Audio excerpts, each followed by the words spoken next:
Assalamualaikum warahmatullahi wabarakatuh, sahabat Air Movie. Melanjutkan dari episode sebelumnya, setelah upacara penobatan mansing selesai, terlihat Murad dan Daniel yang tengah asik berbincang. Tidak lama Salim datang menghampiri mereka seraya berkata, "Murad, Daniel, katakan padaku, siapa yang telah menembakkan senjata di bahuku?" Mendengar ini Daniel berbalik tanya, "Apa yang terjadi, Salim?" Dengan menunjukkan surat itu, Salim berkata, "Apakah ini caranya bergurau? Aku tahu dengan pasti bahwa salah satu di antara kalian yang telah melakukan ini. Sekarang, katakan padaku sejujurnya, siapa yang melakukan ini?" "Daniel, kau mungkin bisa melakukan ini karena yang kamu pikirkan hanyalah makanan saja." "Murad, katakan padaku, kenapa kau melakukan ini?" Kemudian Daniel menjawab, "Sudah kukatakan padanya bahwa kamu pasti akan marah, tapi dia tidak mau mendengarkanku, Salim." Dengan penuh kekesalan, Salim menjewer Murad dan memukulnya seraya berkata, "Jadi, kamu yang melakukan ini?" Tidak terima dihajar, Murad mengatakan, "Aku kira dengan begitu aku bisa membantumu, Salim." Sambil terus memukuli Murad, Salim mengatakan, "Biar kukatakan padamu bagaimana caranya untuk mendapatkan itu semua, kau akan dihukum." Namun Murad mengatakan, "Aku akan meminta maaf jika kau mengizinkannya." Seketika Salim mengatakan, "Sekarang tidak ada yang bisa dilakukan." Dengan berbisik, Murad berkata kepada Daniel, bagaimanapun juga Salim sangat peduli pada gadis itu. Mendengar ini Salim bertanya, "Apakah kau mengatakan sesuatu?" Dengan gugup Murad menjawab, Tidak Salim." Lalu Salim mengatakan, "Setelah kejadian ini, jika kalian berdua berbuat seperti ini lagi, aku tidak akan berbaik hati lagi dengan kalian." Kemudian dia pun pergi meninggalkan mereka.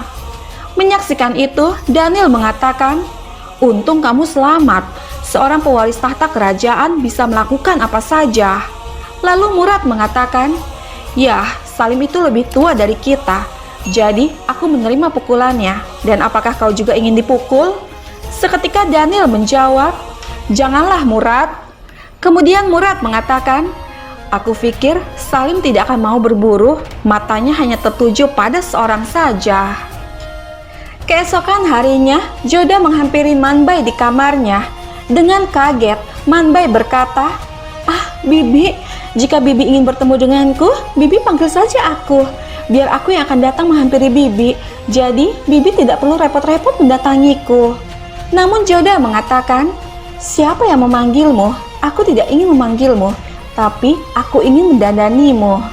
Mendengar itu Manbai bertanya, "Oh ya, mengapa?" Dan Joda menjawab, "Apakah aku boleh membantumu bersiap-siap?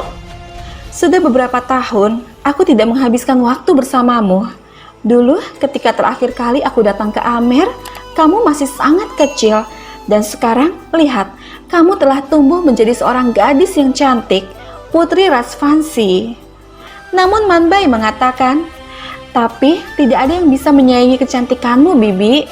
Mendengar ini membuat Joda tersenyum dan melihat perhiasan bulu merak di meja riasnya. Lalu berkata, "Manbai, apakah kamu sudah bertemu dengan Salim? Dia juga sudah besar sekarang." Dan Manbai menjawab, "Sebenarnya aku takut. Dia selalu mengejekku ketika dulu waktu masih kecil. Jadi aku kira mungkin dia akan melakukan hal itu lagi, Bibi." Lalu Joda mengatakan, "Waktu itu kan dia masih kecil, tapi sekarang dia sudah besar. Dia tidak akan melakukan hal itu lagi. Ya, kalaupun dia mengejekmu, katakan saja pada Bibi, biar Bibi yang akan memberinya pelajaran." "Baiklah, sekarang katakan padaku, bagaimana pendapatmu? Apakah Salim tampan?" Dengan malu Manbai menjawab, "Sejak kecil dia sudah tampan, Bibi."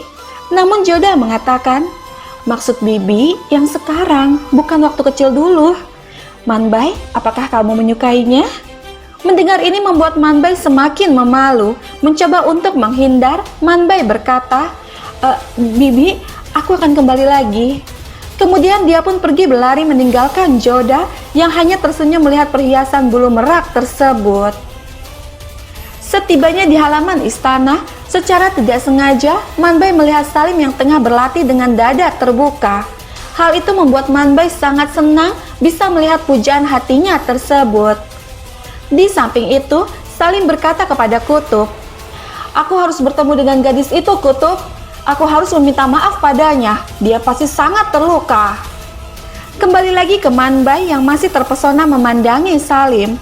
Tidak lama Jagat Kosain datang dengan berkata, "Manbai, apa yang kamu lihat?" "Oh, pemandangan ini memang sangat berharga untuk ditonton. Ya, dia memang tampan dan seorang kesatria." Kemudian mereka pun tersenyum. Dari belakang, Arambano yang sedari tadi berada di sana memperhatikan mereka, merasa sangat kesal.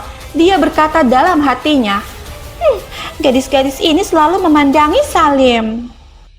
Sementara itu, saat Jalal tengah berbincang dengan Raja Bakuandas, tidak lama Joda datang menghampiri mereka. Dengan hormat, Raja Bakuandas pamit meninggalkan ruangan. Melihat Jalal yang sudah rapi, Joda bertanya, "Kau mau kemana, Yang Mulia?" Dan Jalal menjawab, "Aku diundang ke pernikahan suku Tribal. Anak perempuan sang raja yang bernama Bella akan menikah. Aku akan datang ke sana." Merasa bangga dengan suaminya, Joda berkata, "Ini adalah kebaikanmu, Yang Mulia. Kau adalah Raja India dan memberikan banyak penghormatan untuk suku Tribal." Lalu Jalal mengatakan, "Mereka telah hidup di hutan, tapi mereka juga melindungi negara kita dengan keberanian mereka.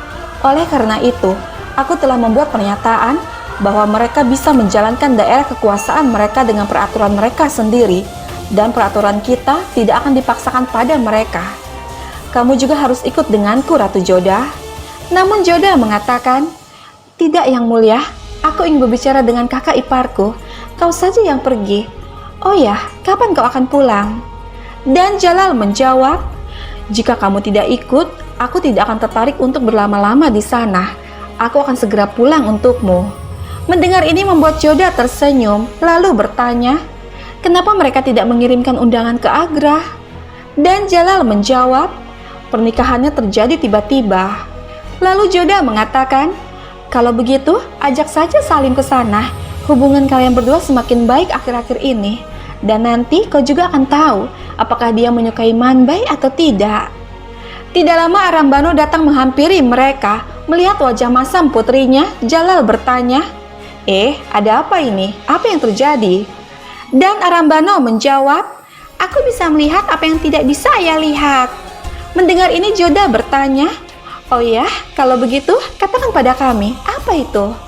Dan Arambano menjawab, "Aku takut kalau Salim akan dijahati oleh orang lain. Ibu, aku melihat ada 2 orang putri raja yang terus memperhatikan Salim. Satunya baik, tapi yang satunya lagi jahat." Mendengar ini Joda bertanya, "Siapa yang baik itu?" Dan Arambano menjawab, "Manbai sangat baik. Dia berbicara padaku dengan sangat lembut. Ayah, aku harus menyelesaikan semua ini. Jika tidak, Salim akan dijahati oleh orang lain." Mendengar ini membuat Joda dan Jalal sangat gemas terhadap putri kecilnya tersebut. Beberapa saat kemudian, Salim mendatangi Anarkali di rumahnya dengan berkata, "Aku ingin meminta maaf atas kelakuan Salim." Seketika Anarkali mengatakan, "Itu adalah kesalahannya. Mengapa kamu yang meminta maaf?" Dan Salim menjawab, "Tidak, bukan dia, tapi saudaranya lah yang melakukannya. Dia hanya bercanda."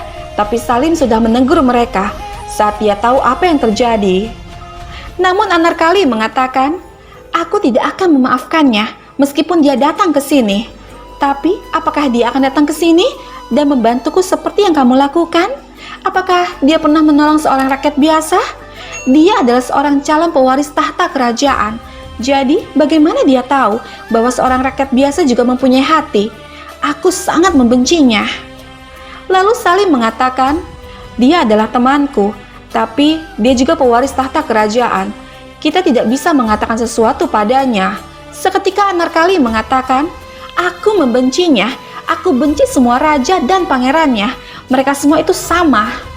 Mendengar ini membuat Salim terdiam sejenak, memikirkan bagaimana dia akan memperbaiki citra dirinya pada Anarkali.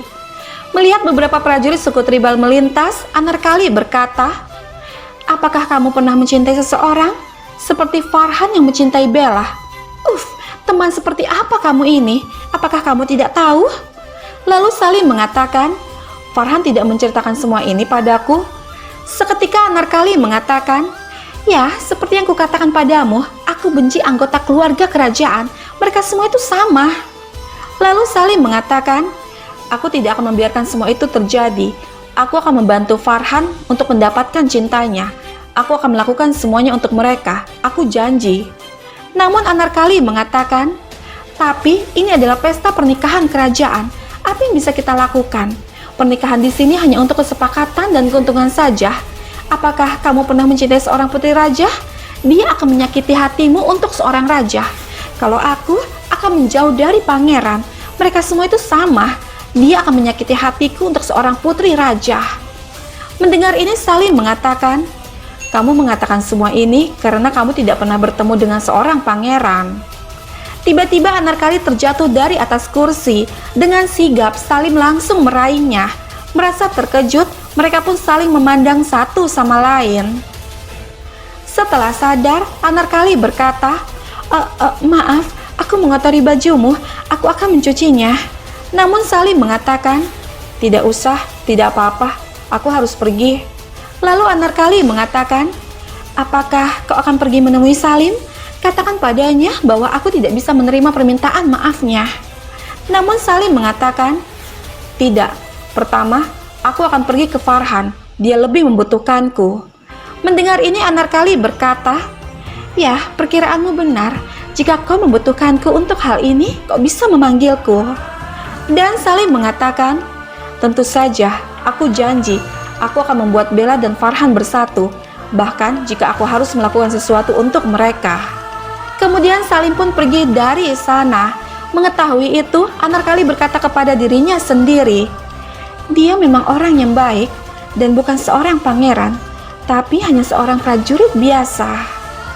Sahabat, kita kembali ke Amer dengan membawakan beberapa hadiah untuk pernikahan suku tribal. Joda berkata, yang mulia, aku bawakan emas-emas ini untuk pengantin. Lalu Jalal mengatakan, mereka sudah kaya dengan hasil tambang emas mereka, Ratu Joda. Namun Joda mengatakan, ini bukan tentang emasnya, tapi perhatian kita di balik hadiah ini. Kemudian Jalal bertanya, di mana Salim?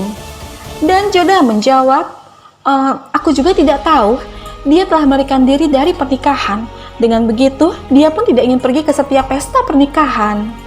Lalu Jalal mengatakan, dulu aku menikah saat usiaku 9 tahun.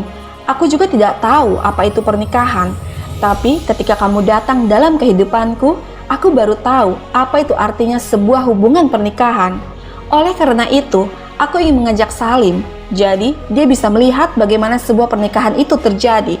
Semua orang merayakan hubungan kedua pasangan ini. Namun Joda mengatakan, ya sudah, lupakan saja. Kamu kan mempunyai banyak istri yang mulia. Mendengar ini Jalal mengatakan, ya inilah masalahnya. Semua orang berpikir kalau kehidupan seorang raja itu menyenangkan karena dia memiliki banyak istri. Tapi coba tanyakan padaku, bagaimana caranya mengurusi semua istri tersebut? Lihat, aku adalah Jalaluddin Muhammad Akbar, seorang raja yang bisa memukul semua musuh-musuhnya, tapi langsung menyerah ketika dipukul oleh istrinya sendiri. Mendengar ini membuat Joda tertawa dengan Jalal yang hanya tersenyum memandang istrinya. Sahabat, bergabunglah terus bersama kami untuk mengetahui kisah selanjutnya.